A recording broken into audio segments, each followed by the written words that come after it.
मेरी प्यारी बहनों, आज देश के कोने कोने से यहाँ पहुँची मेरी सभी बहनों को मैं अभिनंदन करती हूँ। जब ये कार्यक्रम के लिए मैंने भाई परवीन खंडेलवाल जी को हाँ करी, तब मेरे मन में था कि ये जो 16, 17, 18 का लोकसभा का सेशन है, इसमें नारी शक्ति वंदन अधिनियम बिल पास होगा और आज के इस कार्यक्रम में जब मैं पहुंचूंगी तो अपनी इन बहनों के लिए जो देश के कोने कोने से यहाँ पहुंची हैं, उनके लिए एक उपहार लेके आऊँगी। इस 33% रिजर्वेशन का उपहार कि आज आपके पास में ये सौगात है, जिसके कारण आप अपने अपने शहरों में अपने व्यापार के साथ, अपने कामकाज के साथ इस समाज सेवा और इस पॉलिटिकल प्लेटफॉर्म पे भी अपना रोल प्ले कर पाएंगी। ऐसा मेरे मन में था, तो मुझे लगा कि इससे बेहतर क्या हो सकता है कि मैं 18 तारीख सुबह आपके बीच में आऊं और ये उपहार लेके आऊं, ये खुशी आप लोगों के साथ साझा करूं। पर अफसोस मुझे ये है कि पिछले 2 दिन में घंटों की चर्चाएं लोकसभा में हुई, पर नतीजा निकला शून्य।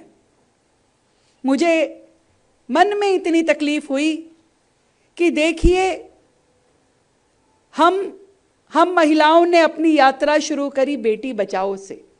वो समय था जब कोख में बेटियां मार दी जाती थी। वो समय था जब घर से बाहर निकालते हुए माँ बाप 20 बार सोचते थे कि इसे बाहर भेजूं कि नहीं भेजूं।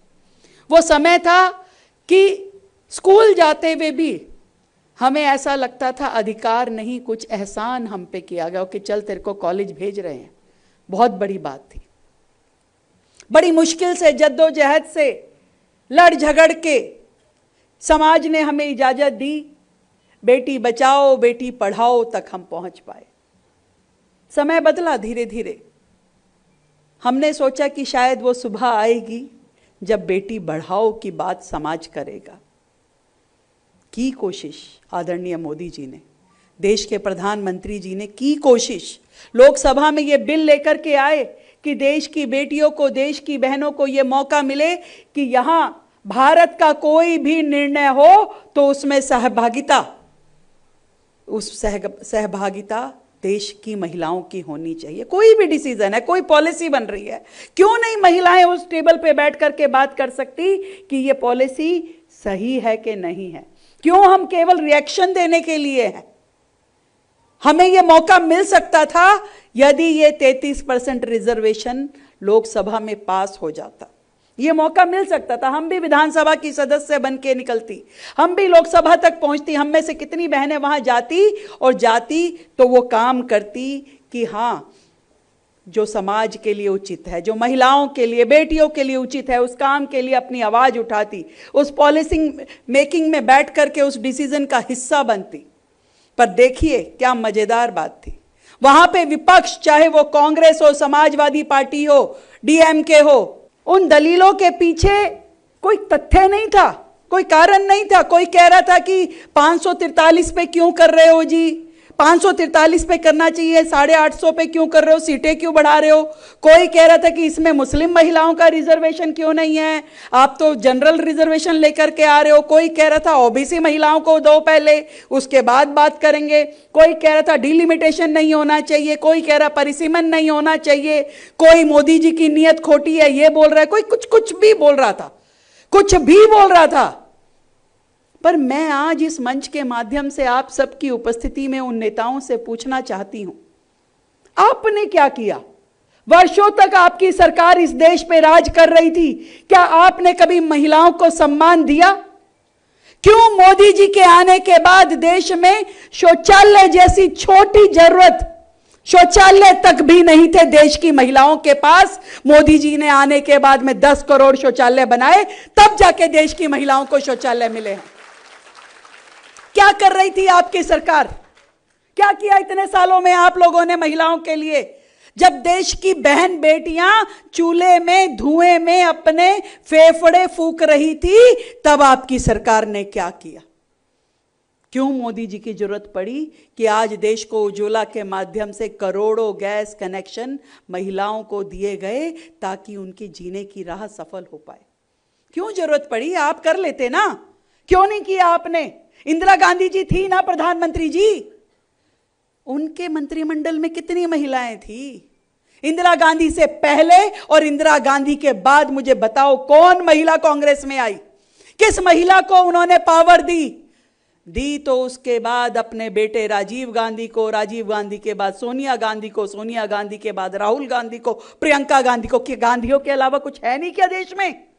क्या उनकी पार्टी में एक सक्षम महिला नहीं है जिसको पार्टी चलाने का अधिकार मिले? नहीं, क्योंकि उनको अपने परिवार के अलावा कुछ नहीं सोचता है, उनको अपने परिवार के अलावा कुछ नहीं दिखता है। ये अखिलेश यादव जी कहते ओबीसी महिलाओं को मिलना चाहिए रिजर्वेशन। ओबीसी खाली डिंपल यादव के अलावा भी कोई ओबीसी है कि नहीं है? आपकी पार्टी में आप, आपकी बीवी, आपका खानदान, आपके पिताजी केवल यही ओबीसी हैं, इसके अलावा कोई ओबीसी नहीं है। आपने किस महिला को मौका दिया मुझे जरा बताइए? किसी एक महिला को बढ़ाया आपने? नहीं बढ़ाया।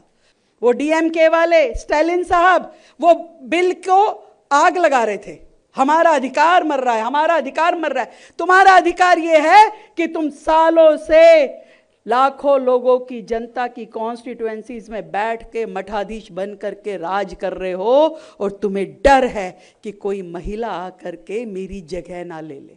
तुम्हें भय है, इसलिए तुम चाहते नहीं देश बदलाव की ओर जाए। तुम्हें यह डर है, इसलिए तुम चाहते नहीं कि देश की महिलाएं आगे बढ़े। इसलिए तुम चाहते हो कि यह रिजर्वेशन आए ना। ढोल पीट रहे थे, बाद में नारे लगा रहे थे, खुशियां मना रहे थे। किस लिए खुशियां मना रहे थे? कि महिलाओं को रोक लिया हमने। कितनी खुशी की बात है कि देश की महिलाएं संसद तक ना पहुंचे, विधानसभा तक ना पहुंचे, इस बात की खुशी मना रहे थे। कितने अफसोस की बात है। किस बात का भय है इन लोगों को? भूला नहीं है भारत, जब आपने शाहबानो के केस में एक महिला जिसके पति ने तलाक तलाक तलाक कह के उसे तलाक दे दिया, वो 5 बच्चों के साथ में अपना जीवन, अपना भरण पोषण करने के लिए कोर्ट गई कि मुझे मेंटेनेंस दिया जाए। कोर्ट ने कहा कि दिया जाना चाहिए। तत्कालिक प्रधानमंत्री राजीव गांधी ने उस कानून को पलटवा दिया। सिर्फ वोट की राजनीति करने के लिए उस महिला को मेंटेनेंस ना दिया जाए और उसके बाद किसी भी मुस्लिम महिला को मेंटेनेंस ना दिया जाए, ऐसा कानून बनाया गया, शर्मनाक कानून। वो भी देश ने देखा है। आप क्या महिला अधिकारों की बात करते हैं?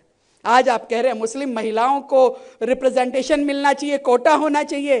अरे तब क्यों सोए हुए थे? तब क्यों नहीं आवाज उठाई? मैं पूछना चाहती हूं, जब मोदी जी ने ट्रिपल तलाक खत्म किया तब तुम्हारी आवाज क्यों नहीं आगे बढ़ करके आई? ये बात मैं पूछना चाहती हूं। आज आप कह रहे हैं कि उनको चुनाव लड़ाना चाहिए। लड़ाइए ना, किसने मना किया है? जरूर बदलिए कानून, धर्म के आधार पे भी लेकर के आइए, कास्ट के आधार पे भी, हर चीज के आधार पे बांट दीजिए, देश को पूरी तरीके से बांट दीजिए, क्योंकि यही आपका राजनीति करने का तरीका है। यही तरीका है। महिलाओं को अधिकार ना मिले, राजनीति करिए। और यही राजनीति सालों से देश में चल रही थी। इसीलिए तो आजादी के 78 साल बाद भी मेरे देश की बहनें उन विधानसभाओं से, उन लोकसभा से बाहर बैठी हुई हैं। उन्हें वहां पहुंचने का अधिकार नहीं मिला। कौन बनाएगा हमारे लिए नीतियां? कौन सोचेगा हमारे बारे में? जरा सोचिए तो सही। हर बार मोदी जन्म नहीं लेगा, हर बार मोदी प्रधानमंत्री नहीं होगा।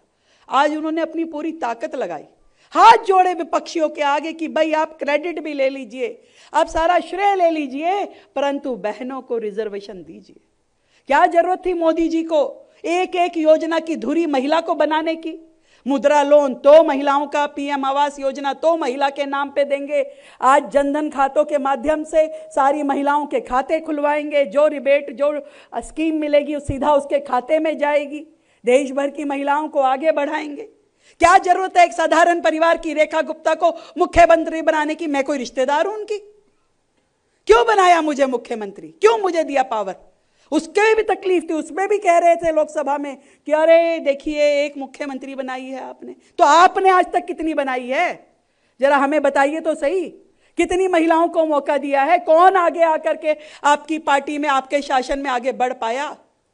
आज देश में ऐसा माहौल तो है जहां महिलाएं आगे आके अपनी आवाज उठा सकती हैं। आज आप जैसी महिलाएं जो अपने लिए व्यापार कर रही हैं, अपनी जगह समाज में खुद बनाई है, जो लड़ रही है, झगड़ रही हैं, पर अपने लिए रास्ता बनाते हुए गुजर रही है। कौन करेगा? कभी आपने सोचा था कि सेना में महिलाएं आएंगी? मोदी ने किया ना। Fighter jet उड़ाएंगे? मोदी ने किया ना। इतनी सारी जगह हमारे लिए रास्ते खोले उन्होंने। आज हर फील्ड में महिलाएं आगे है। क्या क्या क्या कारण है?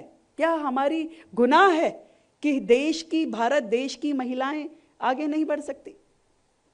उन्होंने कहा कि जी 850 सीटों पे चुनाव नहीं होना चाहिए, जो अभी वर्तमान में 543 सीटें, इस पे चुनाव करा दो।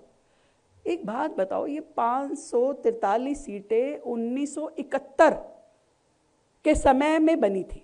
1971 में 1971 में देश की जनसंख्या 50 से 55 करोड़ थी। 50 से 55 करोड़। आज कितनी जनसंख्या है? 140 करोड़। तो इतने सालों में 50 साल से ज्यादा का समय हो गया, तो क्या सीटें नहीं बढ़नी चाहिए? हमारी बराबर के देश जो हैं, हमारी जनसंख्या के बराबर के देश, वहां पे हजारों में सीटें हैं। चाइना में 3000 सीटें हैं, बाकी अन्य बड़े बड़े देशों में उन सब की सीटें हमसे ज्यादा हैं। क्यों चाहते हैं कि बड़ी बड़ी जनसंख्या के जो हमारी लोकसभा की सीटें हैं, 50 लाख की, 60 लाख की, उसमें मठाधीश बन के आप लोग बैठे रहे? क्यों चाहते हैं? क्यों आप ये नहीं चाहते कि देश की जनता को एक्चुअल में अपना प्रतिनिधि मिले जो उनका ध्यान रख सके, इक्वल डिस्ट्रीब्यूशन हो सीटों का? इतने सालों तक 1971 की सीटें आज कैसे चलेगी? अगर उस पर कर देते तो भी उनको सब्र ना होता, फिर कुछ और कहना शुरू कर देते। अरे फिर कहते इतनी सारी रीजनल पार्टियां हैं, 17 इतनी रीजनल पार्टियां जिनकी 1 सीट है, कितनी सारी रीजनल पार्टियां जिनकी 2-2 सीटें हैं, उनका तो हक ही खत्म हो जाएगा, महिलाएं आएंगी। फिर ये बातें कर रहे होते। फिर ये कहते हमारे पुरुष कहां जाएंगे जी, उनकी सीटें खा जाएंगी महिलाएं। कहीं तो बोलना था ना। उनको पता है ना नोमल तेल होगा ना राधा ना चाहिए। वो तो इसी सोच से चल रहे हैं कि कुछ भी बोलिए, ये कह दिया तो ये क्यों नहीं हुआ, वो कह दिया तो वो क्यों नहीं हुआ, जनगणना क्यों नहीं हुई, डिलिमिटेशन क्यों करा रहे हो? डिलिमिटेशन आपने बनाया था जी, उसके बिना कैसे संभव है परिसीमन? उसके बिना कैसे आप रिजर्वेशन देंगे? आप बातें कर रहे हैं। ये धूर्तता है, ये उनका महिला विरोधी चेहरा है। मैं सच में कहना चाहती हूं, आज आपको, मेरी बहनों को, देश की बेटियों को अपना रास्ता खुद बनाना पड़ेगा। ये कभी आपको आगे नहीं आने देंगे। मोदी कब तक हमारी लड़ाई लड़ेंगे? उन्होंने सर्वस्व अर्पण कर दिया देश के लिए। ऐसा प्रधानमंत्री जो दिन के 20-20 घंटे काम करे, देश के हर नागरिक को सुविधाएं देने के लिए काम करे, फिर भी गाली खाए। आज क्या कर रही है ममता बनर्जी? अपने राज्य में ही उनके यहां महिलाओं के साथ अत्याचार होता है, असमत लूट ली जाती है, घरों में आग लगा दी जाती है, कोई सुनवाई नहीं होती, FIR तक नहीं लिखी जाती उसके राज्य में।